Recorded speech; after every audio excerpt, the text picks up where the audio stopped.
अस्सलाम वालेकुम व्यूअर्स, आज हम बना रहे हैं बहुत ही मज़ेदार ओरियो आइसक्रीम और इस रेसिपी का रिज़ल्ट अल्हम्दुलिल्लाह हमेशा बहुत अच्छा आता है। आप ज़रूर ट्राई कीजिएगा। तो आइए शुरू करते हैं। इसके लिए मैंने ले लिए हैं तकरीबन 12 ओरियो बिस्किट्स और इन तमाम बिस्किट्स की हम क्रीम अलहदा कर लेंगे। इस तरह खोल के उसको छुरी के साथ हम क्रीम को उतार लेंगे तमाम बिस्किट्स की।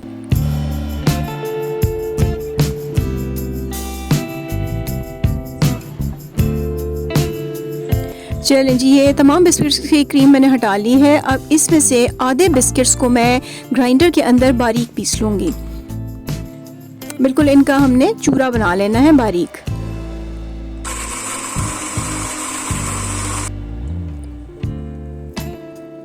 इसको हमने एक बर्तन में निकाल लिया, ये बारीक चूरा बन गया है। और बाकी जो बिस्किट आधे रह गए थे उनको मैं एक लिफाफे में डाल के प्लास्टिक के बैग में इनको आप ऊपर से कूट लूँगी। आप चाहे तो लंगरी में रख के भी कूट सकते हैं, जैसे मर्ज़ी। इनके मोटे मोटे चंक्स बनाने हैं, इनको ज़्यादा बारीक नहीं कूटना है हमने। तो अब हमने दो तरह के ये तैयार कर लिए। एक हिस्सा है जो कि बिल्कुल बारीक है और दूसरा हिस्सा बिस्किट्स का जो है वो मोटे मोटे चंक्स की सूरत में है। अच्छा, जो क्रीम हमने उतारी थी बिस्किट्स के ऊपर से, वो सारी क्रीम को हमने एक पैन में डालना है। उसके अंदर तकरीबन 5 to 6 टेबल स्पून हमने दूध के डाल दिए और इसको हमने इसके अंदर मिक्स करके थोड़ा सा चूल्हे के ऊपर गर्म कर लेना है ताकि क्रीम पूरी की पूरी इसके अंदर पिघल जाए। अब ये दूध बहुत थोड़ा सा है, ज़्यादा दूध नहीं डालना। 5-6 टेबल स्पून थे दूध के और वो क्रीम थी। इसको गर्म किया है चूल्हे पर और अब चूल्हे से उतार के उसके अंदर मैंने कंडेंस्ड मिल्क डाल दिया है। ये कंडेंस्ड मिल्क तकरीबन मैंने 1/3 टिन इस्तेमाल किया है, जो कि बनता है तकरीबन 150 ग्राम्स। ये मीडियम साइज़ वाला टिन था। अच्छा, अब उसको हमने एक साइड पे रख दिया। दूसरी तरफ हमने ये ले ली है विपिंग क्रीम। 2 पैकेट हैं ये, टोटल दोनों मिला के बनते हैं 450 ml। 450 ml हमने विपिंग क्रीम ले लेनी है। इसको हमने बीट करना है। बीट करने का तरीका मैं पिछली रेसिपी में भी बता चुकी हूँ कि आपने ठंडे पानी में रख के बर्तन को बीट करना होता है अगर गर्मी बहुत है आपके इलाके में। और अगर स्टील का बर्तन ले लें, वो भी फ्रिज में रख के ठंडा कर लें उस बर्तन को भी, तो बहुत ही अच्छा हो जाएगा। और जो क्रीम आपने डालनी है वो भी ठंडी होनी चाहिए। आपने पहले से उसको रेफ्रिजरेटर में रख के अच्छा खासा ठंडा कर लेना है, क्योंकि ठंडा होना बहुत इम्पॉर्टेंट एक शर्त है क्रीम की अच्छे बीट होने के लिए। तो अब इसको मैं बीटर से तेज़ करूँगी और फास्ट स्पीड पे बीट करना है। अपने बीटर की स्पीड को भी शुरू में बेशक हल्का रख लें, बाद में इसको ज़रा तेज़ करेंगे तो फिर अच्छी बीट होगी।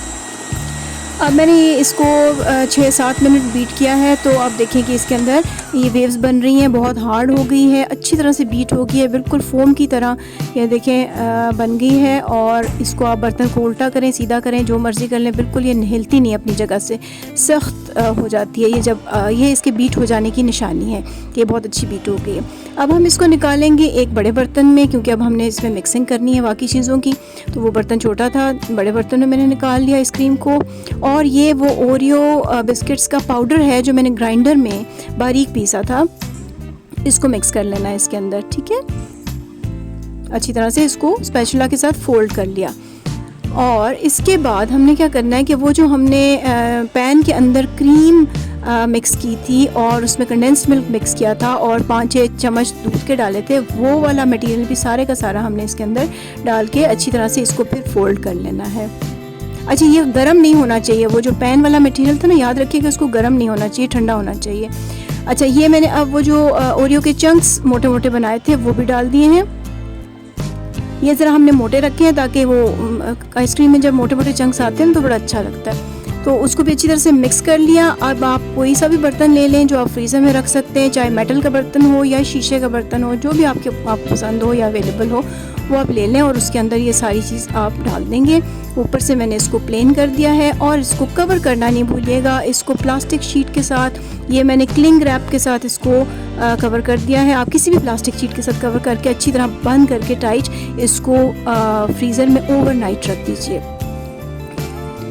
अब इसमें चूँकि हमने दूध का इस्तेमाल बहुत ही कम किया है, तो वो जो बीट करने वाली एक टिप मैंने आपको पिछली रेसिपी में दी थी, वो अगर आप यहाँ ना भी अप्लाई करें तो भी कोई हर्ज नहीं है, क्योंकि इस आइसक्रीम में क्रिस्टल्स बनने के चांसेस बहुत ही कम होते हैं। अब अगर आपने स्कूप बनाने हैं तो इस तरह का स्कूपर ले लीजिए। स्कूपर को पानी में ज़रूर डिप करना है, वरना आपकी आइसक्रीम स्कूपर के साथ ही चिपक जाएगी। पानी में डिप करके इस तरह से आपने खूबसूरत से स्कूप्स बना लेने हैं और जिस भी बर्तन में सर्व करना है वहाँ पे डालिए, खुद भी खाइए, फैमिली को खिलाइए और इन्जॉय कीजिए।